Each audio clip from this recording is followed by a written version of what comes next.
Welcome back to our questions. We will proceed with our questions to David.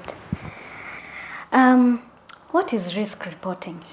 Thank you so very much again for that question, and I can see our viewers are really tracking down what we are doing, Yes. because then it's very good that they are able to ask these kind of questions.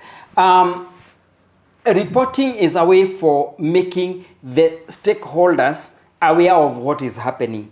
And reporting is not only on risk. There could be financial reporting, production reporting, the marketing reporting. All those are reports that are given to the relevant people for them to understand what has been going on. And above all, the stakeholders need to know what can affect their objectives. And these are the risks that you are talking about. So if something can affect the achievement of their objectives, then whether it is the board of directors, whether it is the line managers, whether it is the supervisors, or whether it's the creditors, whether it's the receiver, the trade receiver, the debtors, they need to understand what kind of risks they can be able to encounter when they are dealing with a certain scenario or an organization.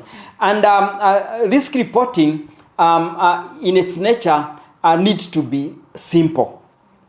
Because if we are reporting and we are bringing complexities in reporting, the stakeholder or the user of that information cannot understand what we are saying. Then it loses the meaning. So one of the key thing in risk reporting is to make it simple, and also have a common language as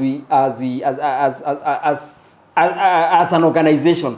Because if you are importing a language from a different organization, whereby even our people do not understand it, it is not within our culture that we are able to communicate or report in that way, then we might not be able to say that we are doing the reporting correctly. So there has to be a common language, and also there has to be honesty. Remember, we are talking about risk here. And if there is dishonesty, we are reporting exaggerated kind of a reporting, or we are doing a casual report, then you can imagine if that risk ever comes and hits the organization, then the report maybe that was given was not adequate to have the proper controls done. So when doing a risk reporting, the first thing is to identify who is it, who is the user of this risk report.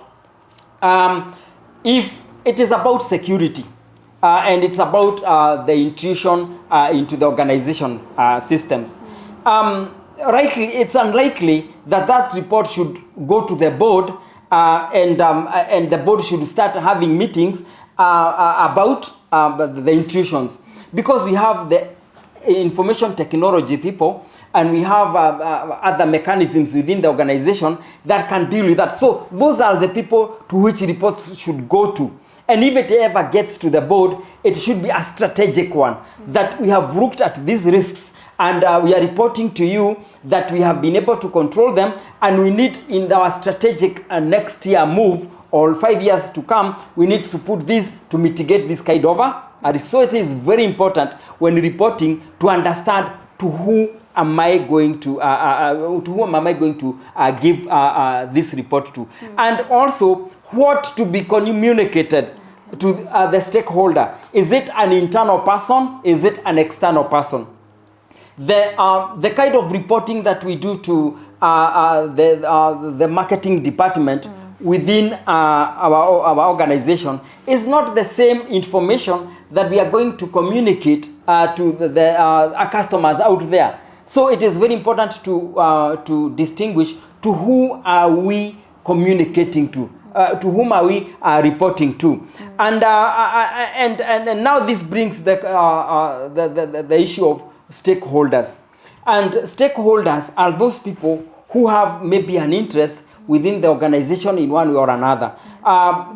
These people need to be reported depending on what are they supposed to be reported on. So risk reporting will also, will embrace the stakeholders, whether they're internal stakeholders, whether they're external stakeholders. We need to understand. We need to understand them and know how we are going to report. So risk reporting is essential. It houses all the other processes, because we can report at the risk identity. We can report on the objectives.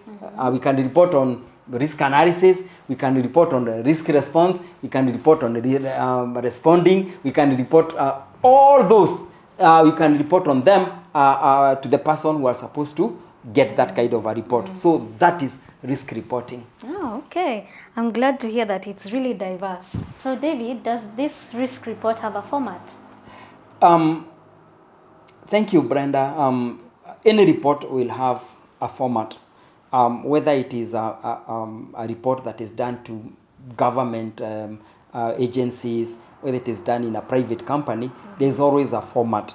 And it depends to whom is this report being given to. For example, if the report is being given to the board, of course, you cannot give a 60 pages report to the board.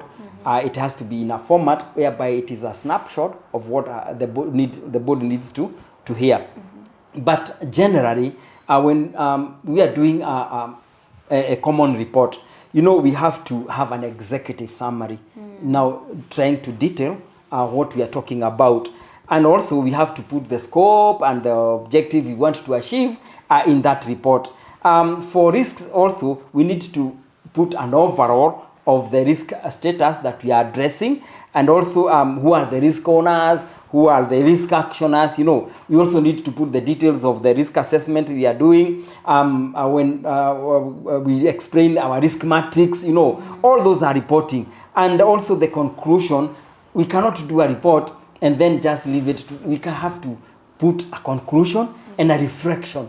Yeah, how are we out of this report? The person we are giving this report, we need to tell them, and in our own view, now this is how things are. There are many ways in which our reports can be done. Some organization will have the risk registers, others will have dashboards. Because it depends now. It will depend. Are we reporting up, or is it a delegation we are doing down? Those two kind of reports will be different. So risk reporting is just about making sure that it has a format that is understood by the user of that information. Thank you so much, David.